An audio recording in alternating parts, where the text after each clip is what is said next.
The views and opinions expressed in the following program are those of the participants and do not necessarily reflect those of KSMQ Public Service Media Incorporated or its assigns. Water. It's an essential element for life and an essential element for agriculture. On today's Farm Connections, we take a closer look at clean water management on farms. Where it comes from, how it's used, and where it goes. We travel to rural Casson to a Discovery Farm, which is a site for research on farm water usage. Stay tuned to Farm Connections and learn a lot more about one of our most basic elements, water.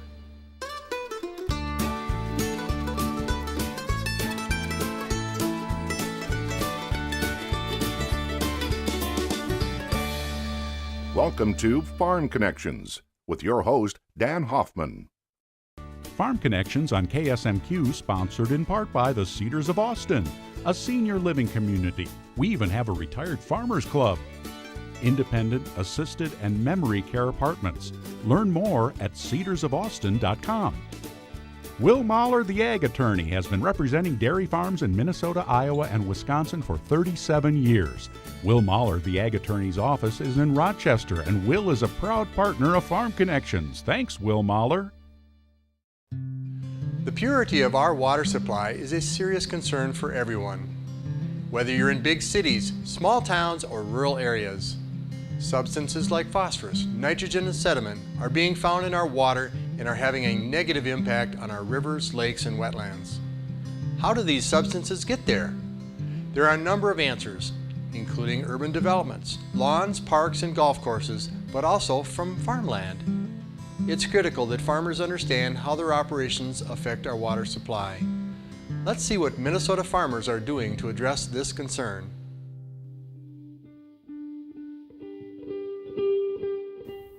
Impaired waters is a major concern in Minnesota. There's many rivers and lakes that have high nutrient levels and high sediment levels. Excessive phosphorus leads to eutrophication in lakes and algae blooms. Looking at agriculture, we really need to understand what kind of levels are coming off of those types of land uses. Anything that leaves this landscape, leaves this field, is going to end up in a river someplace, which is going to eventually end up into the Mississippi, which is going to eventually end up in the Gulf of Mexico. It all starts up here, and a lot of people are pointing the finger at agriculture in this part of the world as being a cause of the problem in the Gulf of Mexico. And we actually want to know what's leaving the landscape. Rather than guess, rather than model it, we're going to get actual numbers from fields like this throughout the state of Minnesota. Discovery Farm is a working farm that simply allows us to go in to measure what's running off the surface, and then we monitor what's coming through the tile line. So it's a working farm where we actually go out and take whatever practices the farmer's using and monitor what's going on. We don't tell them what to do. We simply come out and monitor the end result of what they are doing. The goal of this project is to provide water quality data that is useful to the farmers of Minnesota. Something they can use and look at and say, we're doing a good job, or there might be some areas we need to improve upon, but this program can show us some of the numbers that give us some proof of what we're doing. We have 10 current locations and we're going to 11, and we go all the way from southeastern Minnesota up into the Red River Valley, so we get a really vast, diverse set of farming operations and landscapes as well. We measure, first of all, the weather conditions. So we measure the rainfall and the humidity and the temperature, and then the soil characteristics, such as the soil moisture and soil temperature. And then with our equipment, we're also monitoring the flow that comes off the landscape. And then we send water quality samples to a lab, and we test them for different forms of nitrogen, phosphorus, and then sediment. By gathering information directly from farmers, it's like they're telling the non-farm public their story, because we retell it after we've gathered that information. And it also allows us then to share with the farmer, if they've identified through that process an area they see for improvement, we can help line them up with resources to help solve those problems. Some of the things a farmer could do if they have high sediment and phosphorus losses is installing a grassed waterway or a buffer filter strip, filtering that water before it gets to the point where it enters the ditch or the stream. There's other methods for tile water where you use a structure to hold back the water for reducing nitrogen losses, or introducing different types of crop in your rotation. Some of the more interesting things that we're learning are just how impactful precipitation and weather is. That was Stearns County, July of 2011. I believe there was about a 5-inch rain event in a short period, and it just, a field can only take so much water. Once it's capacity, the water's just going to run off the surface. And those once-a-year events or once every couple of year events that are 5-inch rain events, they contribute 99% of the sediment and oftentimes even phosphorus nutrient loads. So it's really one event can drive the majority of your losses for the entire year. Our ultimate goal is to improve the water quality of the lakes and rivers in Minnesota. Everybody can make a change. It's not like we've ever monitored zero at any field or any other land use. There's always some nutrients in the water, there's always some sediment. So everybody can do their part. We can improve these rivers and lakes. We're trying to tell people what we've learned so far. And things are going to change from year to year, but that's okay. But we've got to start telling the public, telling the world what Minnesota farmers are doing with respect to nutrient management and soil stewardship in this state. Now, to get a global view of the Discovery Farms program, I spoke with Warren Formal, who serves as its executive director. He explains why farmers like the Discovery Farm program and are cooperating to gain factual, real-world information to help make good decisions on the farm and beyond. Warren, thanks for joining us. Glad to be here, Dan.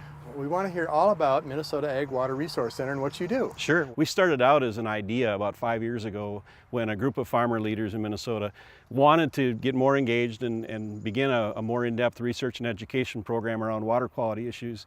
And so we started as a real simple, just one-person shop, and we've grown into what you see today with Discovery Farms and Green Star Initiative is all part of our program. Why do farmers want to know what's going on in the landscape? Well, I think there's a lot of reasons. I think part of it is just wanting to know how they can be the most sustainable and do the very best job on their farm that they can. Farmers have a long history of processing and using production-related information, and they're good at processing that. And in the last decade, we've begun to do water quality work, and now there's this whole new world of research and data that's available. But it really hasn't been assimilated into farmer lingo yet. And so by working with farmers and sharing water quality data that comes off real Minnesota farms, they can then begin to look at it and say, oh, there's some things there that support what I've been doing, that reinforce the decisions I've made, but maybe there's some other areas where I could make some improvement. And we can work with them then to try to find answers to their questions. And why is the time right? Well, I think we're all aware that society is placing a great deal of interest and value on water. And here in Minnesota, we've got a lot of water resources, a lot of concern about what activities that people do, how they affect those water resources. And it's not just agriculture, it's urban impacts and other development impacts. But certainly the ag piece is something that we can address. We're building a team that includes experts, kind of folks that you've been talking to today, who each have a different perspective on agriculture as it relates to water issues. But by bringing those people together in a team, we can begin to look at water issues in a whole new way. So you've got this team, you're collecting the data. What are you going to do with it?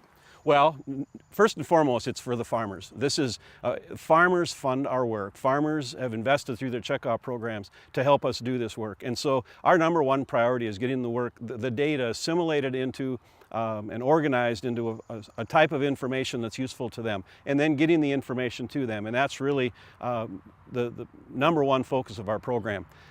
The next level is to take that information about what farmers are doing and share it with non-farmers who have concerns about what's happening on Minnesota farms. And we can tell the story that, about what individual farmers are doing on their farms to address water quality issues and to really be the best they can be. Can other people besides the farmers funding the research use the data? We think so. I think it can be applicable for a lot of folks. In the Discovery Farms program in particular, we try to find farms that are typical for a region or for a type or a subset of agriculture. And certainly, even on any given farm, the data is really only telling you what's happening under the conditions at that time. What happens on a Discovery Farm field in 5 years will be different. What happens next year will be different because the season will be different. But the more we can pull that data together and try to line up, the type of rainfall events or snowfall events and how did that affect water quality in that given system, and help farmers understand that over the long haul, then that should be able to allow them to look and say, well, in my part of the state, this is what usually happens, and here are things I can do to minimize risk. Not just environmental risk, but also production and economic risk. Impressive. You're passionate about your work. Thanks for joining us. Thanks, Dan.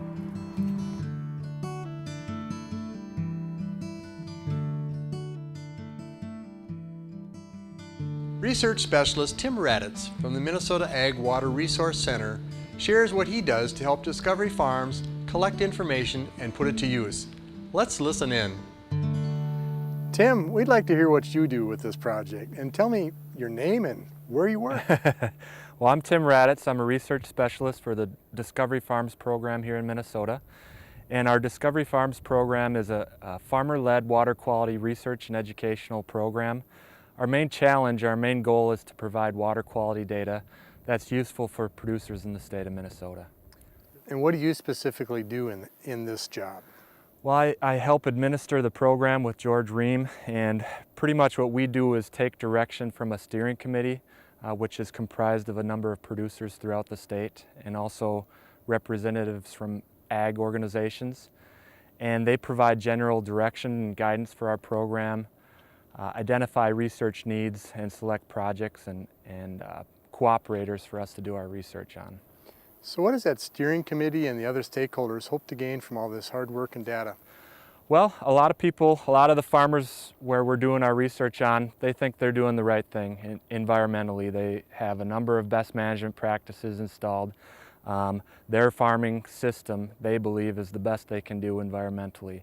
So what we're doing is collecting some numbers to see where they're at, either validate or see if we can make some changes to improve some of our sediment and nutrient losses. Sounds like somebody's forward thinking and trying to be objective. Is that true? Yes, yes. Trying to be very proactive in terms of the water quality discussion. So who are some of the team players that you work with? What sets our program apart, we're not just a water quality research program. Our program focuses on farmer leadership. So I talked about that steering committee before. That is one example of farmer leadership in our water quality program. But also our farming cooperators, the guys and gals that were collecting data from their fields. We really lean hard on them to really inform us when we collect these numbers. They inform us of their farming system and their local landscape and weather conditions, and we use that information to relate those numbers that we're collecting into an educational program so we can go around, give presentations on what we're learning. Some of their knowledge and insights really helps to link those two programs. We also work with a number of ag organizations in the state.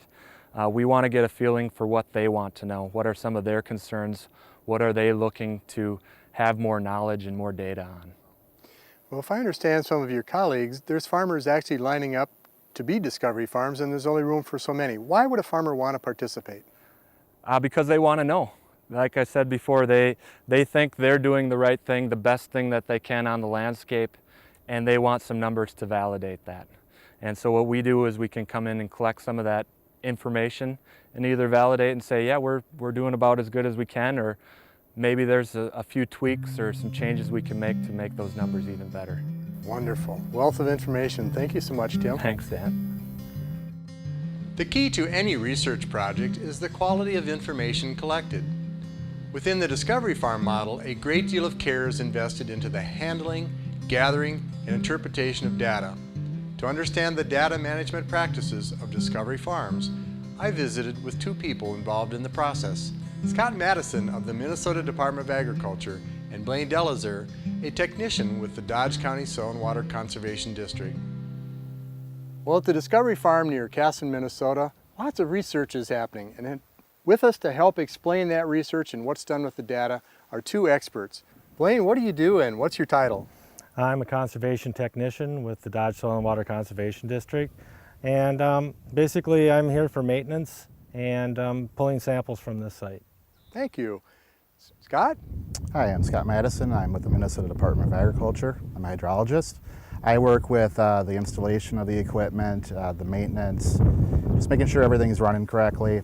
And then MDA, we develop standard operating procedures so that all Discovery Farms are monitored in the same fashion across the state. Is this information sent to you by satellite, by internet? How do you get a hold of it? We have cellular modems at all the sites that the data is downloaded every hour to a database. And then we're able to upload that database actually to a new website, discoveryfarmsminnesota.org. And if you look on that website, there's a weather stations link, and you can find all this data, the weather data and the flow data, real-time data now. Wonderful. How does it work? Well, to start out with, we determine the size of our watershed. In this case, it's about 14 acres of surface water that flows to this point. What we do is we install an earthen berm along the edge of the field, and we determine the low point in the field. And that's where we install this fiberglass flume. The flume is really just a funnel for all the water to go through. We've got a couple different instruments in the flume that measure the stage of the water. And then we have a data logger in this instrument shelter here. And that data logger, it records the stage of the water every minute, and that stage data is converted to flow. So once we start calculating flow, the data logger accumulates that. And what we have for each site, based on the size of the field, it'll sample at there's an auto sampler, they'll sample this site every 3,000 gallons of water that goes through the flume. So in this sampler here, there's 4 1-gallon containers, and every 3,000 cubic feet, it sends about half a cup of water into that gallon jug. After 24 pulses, that gallon jug's full, and then it moves on to the next bottle. So what it's called is flow incremented sampling.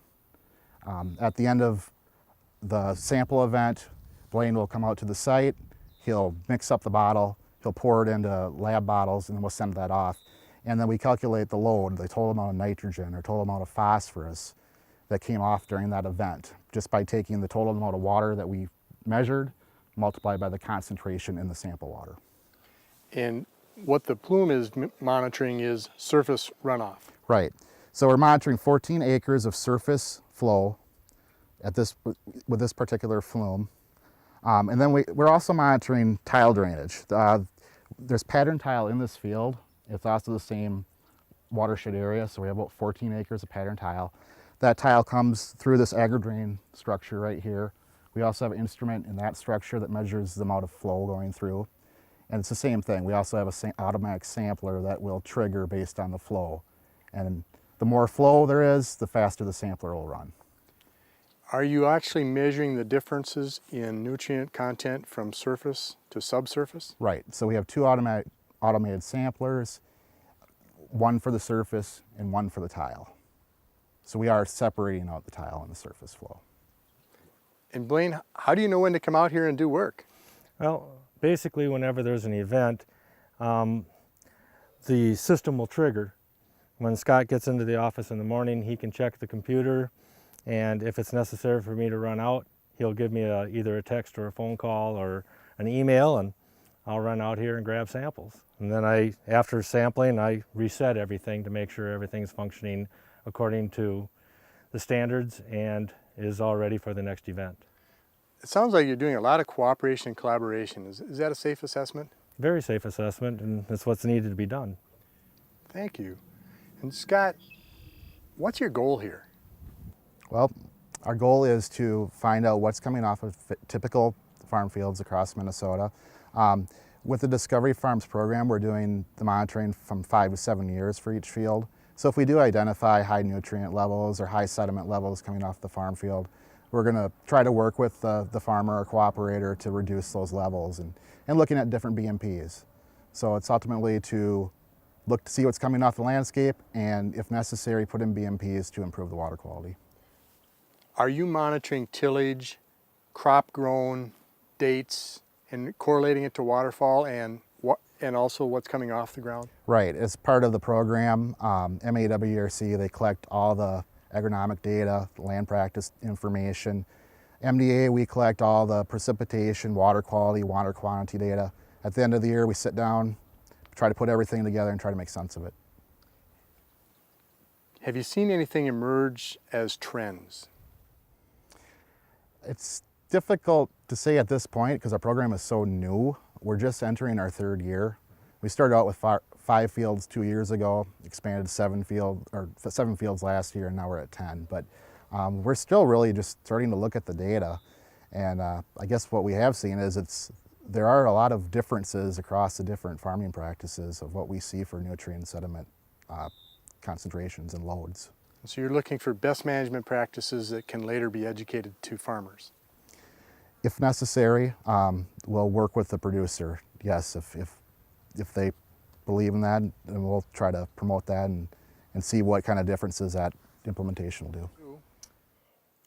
Are there other industries that are monitoring water and soil profiles to the same degree that you are with the Discovery Farm project? If you look at larger watersheds like rivers and lakes, I mean, Minnesota has one of the best monitoring networks in the United States. I mean, the amount of rivers and lake monitoring there is. But when you get to this scale, the farm field scale, 5 to 20 acre plots, there's really not a lot of that research out there. So it is kind of unique. Well, thanks for the good work you do, and I'm looking forward to seeing the data. Thank you very much, Scott. Thank you, Blaine. Pleasure Appreciate being your here. time. An important quality of Discovery Farms is that it's led by farmers. Let's listen in while I visit with an educator for the Minnesota Ag Water Resource Center. Jeremy Geske explains how he takes the information to farmers to help them use management practices to improve water quality. Jeremy, thanks for joining us. We want to learn all about what you do. Very good. Well, I'm new on staff with the Minnesota Ag Water Resources Center. My role is a watershed education specialist, which means I'll help to share what we've learned so far through the Discovery Farms program, and as well as our other research initiatives, share that back with farmers, and then implement a new initiative that will just be starting here this summer, and hopefully gather more information on the good work that farmers are already doing in terms of soil and water conservation practices. And your goal? Well, my goal is to have farmers participate in our new program that we're starting, the Green Star Farms Initiative, which is a simple self-assessment tool that farmers can evaluate their own soil and water conservation practices. And for them, what a farmer would get out of it would be kind of an educational assessment of their own farm, potentially identify areas where they could do an even better job and help identify resources to make that happen. For us as a center, we then can gather aggregated conservation data that we can use when we talk with the environmental community on what they think should be done and what we know farmers are already doing. What would motivate a farmer or a farm producer to want to work with your program? Well, a couple things. One is our program, there's no government agency involvement. It's all farmer-led. It's for farmers, developed by farmers, and it'll be completely confidential. And it's a way that they can gather their own information about their farm, and they can help provide us with the information we need to share, in terms of an aggregated information that we can share with the general public about the good work that farmers are doing in terms of conservation practices. But as a general aggregate, can that data be used to make good decisions on a policy level or a policymaker's level? Well, that's the goal, because there's a lot of interest at our state capitol to implement various regulations, and we have a lot of anecdotal information about what's being done, but we don't have a lot of actual data. And so part of my role then will be to get enough farmers around the state participating in our self-assessment that we can start to compile that information and then share that with lawmakers and others as far as the good work that is already being done, and perhaps then they won't feel the need to pile on more regulations. Well, I'm impressed with the farmers being proactive. Can you add any more to that? Well, I think that's the most important part is you know, this whole program that we're working on is all farmer-led. It's all paid for by farmer investments and their commodity organizations that they belong to, and really to demonstrate you know, to everyone out there that farmers are committed to taking good care of their soil and water. And participating in things like Discovery Farms and our new Green Star Farms initiative, as well as a number of research projects that are being done on farms. You know, that all shows farmers' commitment to the protecting our resources. Why do farmers care about protecting our resources? Well, to me, that's fairly obvious. As our farms, you know, for most of us, as we grew up on a farm, we want to pass that farm to the next generation. And we want to make sure we've done a good job of taking care of it, so it'll be there for our kids and grandkids and on down the line. And I'm thinking farmers use and drink the same water that everyone else does. Absolutely. You know, that's one thing I've said at meetings all the time. You know, we live here on the land, we breathe the air, we drink the water. Our kids breathe the air and drink the water. We're just as concerned about protecting it as anybody else. Great points, Jeremy. And good luck with your project. Absolutely. And thanks for joining us. Thanks, Dan. Thank you for joining us on Farm Connections. I hope you learned something about agriculture that helps you appreciate and understand the complexity of producing food, feed, fuel, and fiber. I hope you will make your own connections with farmers in our area and will join us next time on Farm Connections.